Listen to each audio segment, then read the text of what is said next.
What's up, guys? Welcome back to our show. This is Toy Friendly Unbox, where we feature the hottest toys in the market today. And for today's episode, meron tayong unbox na astig na naman. Medyo malupit-lupit to. Ay, ito yung Batman statue na third party. Feeling ko parang modeled after the Jason Fabok or David Finch Batman design. And yeah, I can't wait to show this to you. So before anything else, please do like, comment, and subscribe to our channel. And don't forget to hit that notification bell for announcements of future unboxing episodes and other fun stuff. And also, please do visit our Facebook page, www.facebook.com/toyfriendly, para din sa mga toys na ganito kung gusto nyo umorder. And message nyo na kami. Nasa Shopee rin nga pala kami kung gusto nyo makatipid sa shipping. So, yun, please do visit us Toy Friendly at Shopee. Without any further ado, here we go.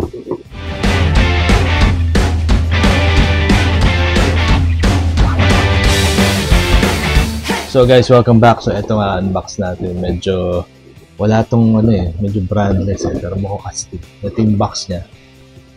Box art. Ito yung front. Makikita mo na yung design ni Batman dito. Yan. And eto yung likod, naka-close up. Parang mas maganda nga itong harap naka-close up. Batman, yung symbol niya. Simple lang yung box. Sa gilid, yung itsura pa rin niya na naka side view, quarter view. Sa kabila, yun, nilagyan lang ng frame. Tapos sa top, ganun lang. Ganyan lang kasimple. So, unbox na natin.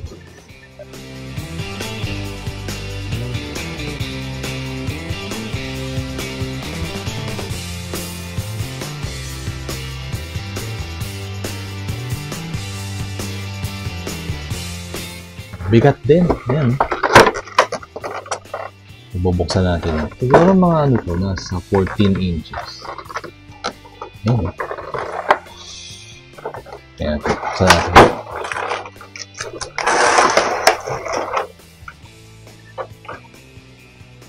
Parang resin type din may kabigatan din ng konti. Parang resin type PVC na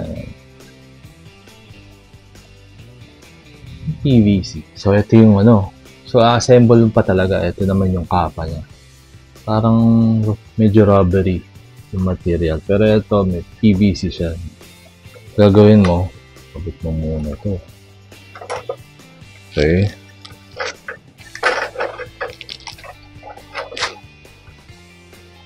Kabit muna siya. Tapos, meron siyang base na simpleng plastic na, hard plastic naman na base. So, assemble muna natin ito. Balik tayo sa full form na ni Batman.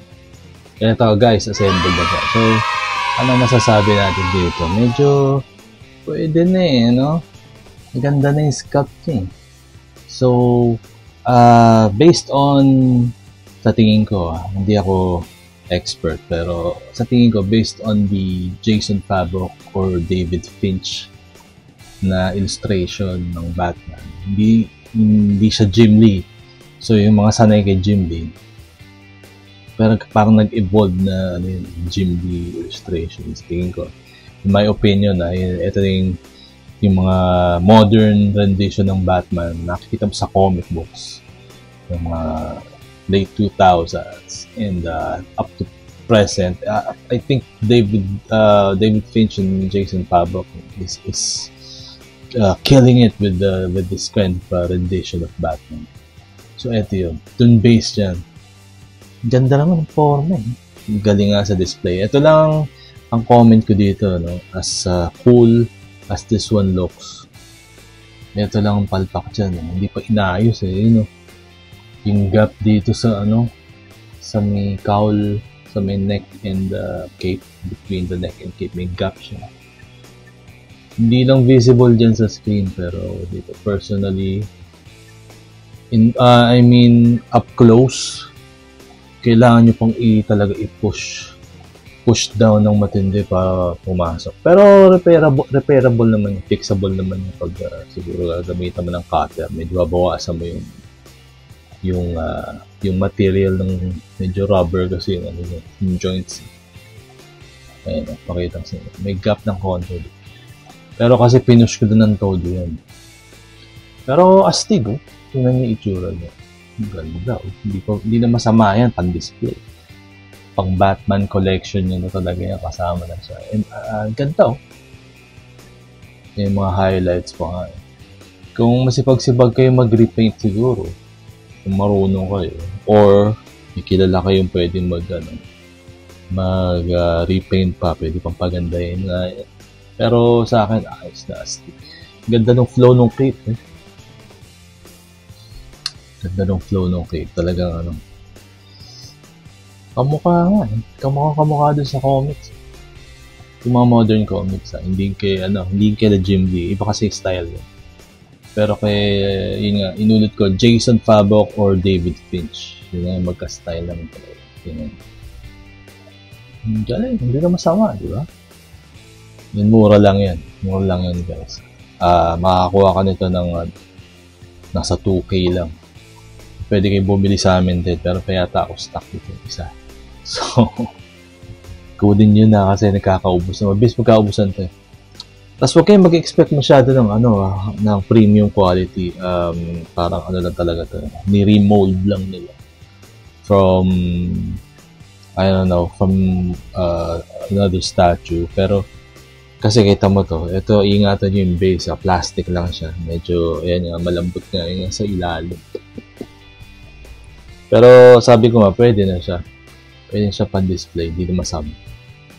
Kung office, or lagay nyo sa glass cup, pwede pa rin. Nakita nyo naman itsura di ba? Nice. So, magmamontage tayo para makita natin buong itsura di ba?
There you have it. Thank you so much for watching. This is our unboxing and review of this third-party Batman statue.